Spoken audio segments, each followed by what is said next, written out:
Today is double upload day for me, and we're gonna talk about the new change to Realm Royale that will take legendary weapons out of the Forge completely. So with this one we'll see a lot of changes to how the game is played overall, and RNG will be a very different factor as well.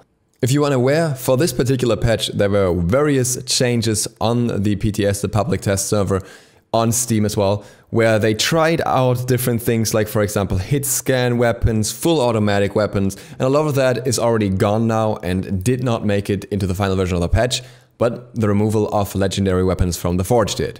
So let's go through the patch.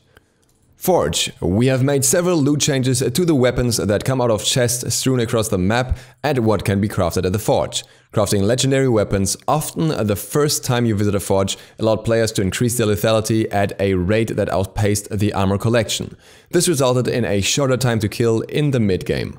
Dropping legendary loot in the world, we hope, makes it more exciting to hunt for loot and will smooth out the overall experience. Legendary weapons can no longer be crafted at the Forge.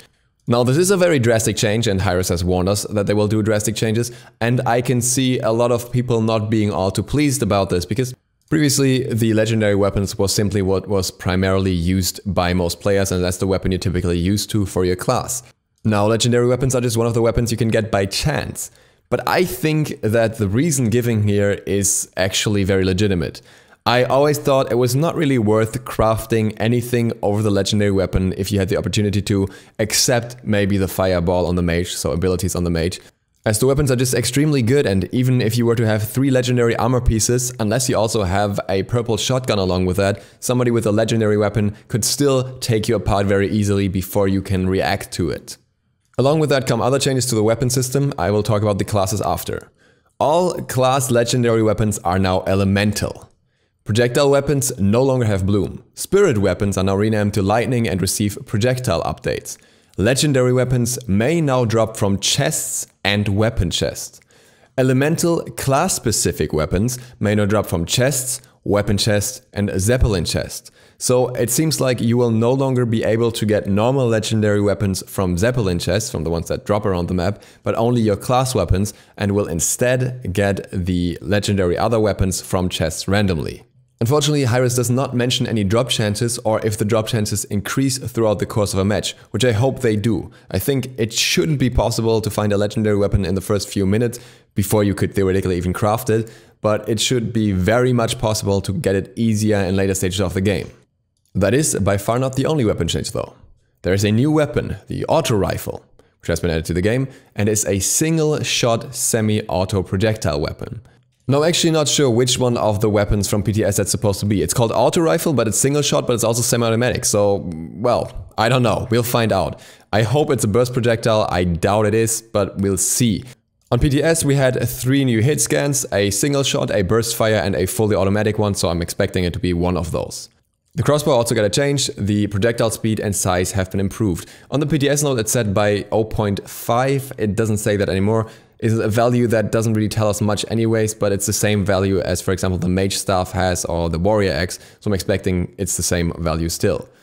The shotgun has a reduced refire rate, increased accuracy, and the damage fall off and damage per pellet has been reworked. Once again, without any damage values, unfortunately.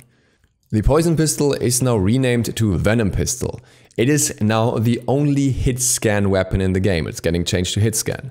The damage and rate of fire have been increased and the accuracy has been reduced. It no longer drops at epic or legendary rarity. So that's very interesting, as this means this is just an early game weapon, but it's hit scan, so it's worth to fight with it in early game and utilize it then, but then you can't use it at all. I'm not entirely sure where these no higher ratings are coming from. I suspect it might be because otherwise it would be too easy to demount people and also deal a lot of damage with it, but again, not sure. The revolver had its projectile speed and size improved, and the slug rifle had its projectile size improved, much like the crossbow. With this increased projectile size, it's even more worth considering picking up the slug rifle over the heirloom. There were some class changes as well. For the engineer, turret damage is based on rarity. Firebomb no longer inflicts self-damage. I'm actually very surprised that the engineer doesn't get any nerfs at the same time in regards to his barricade, but we'll see when that happens. Mage, Wallbog fixed to be available at all rarities.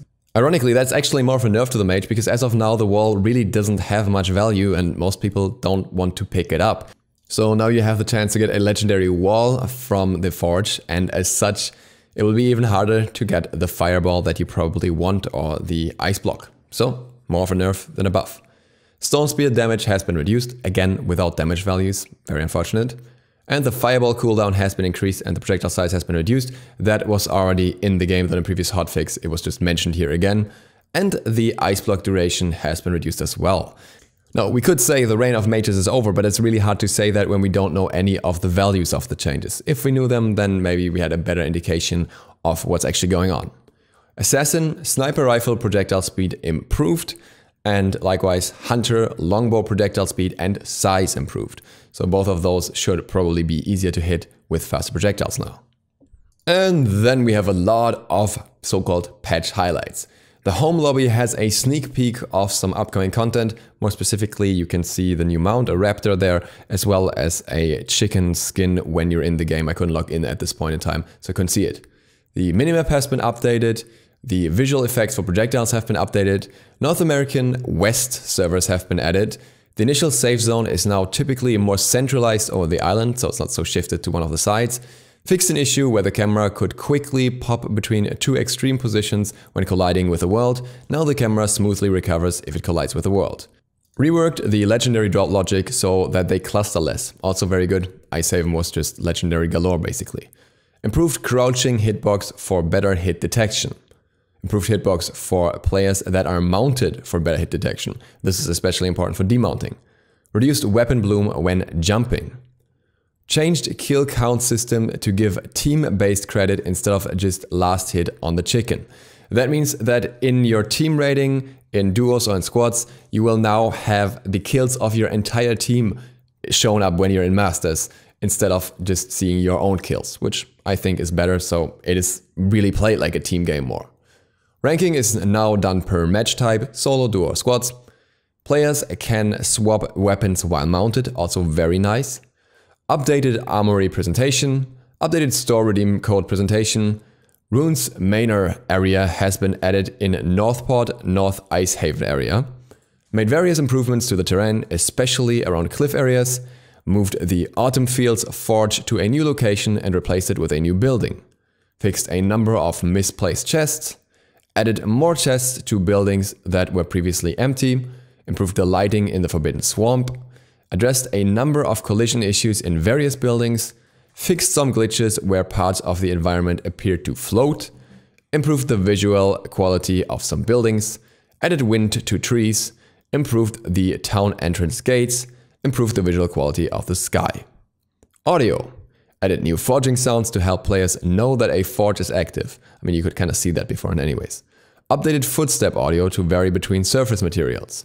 Improved forge and skydive audio, improved audio cues for hit markers and damage alerts, added sound effects for using health and armor potions, and these are actually pretty loud, so you can actually tell if someone's using it nearby if you're paying attention.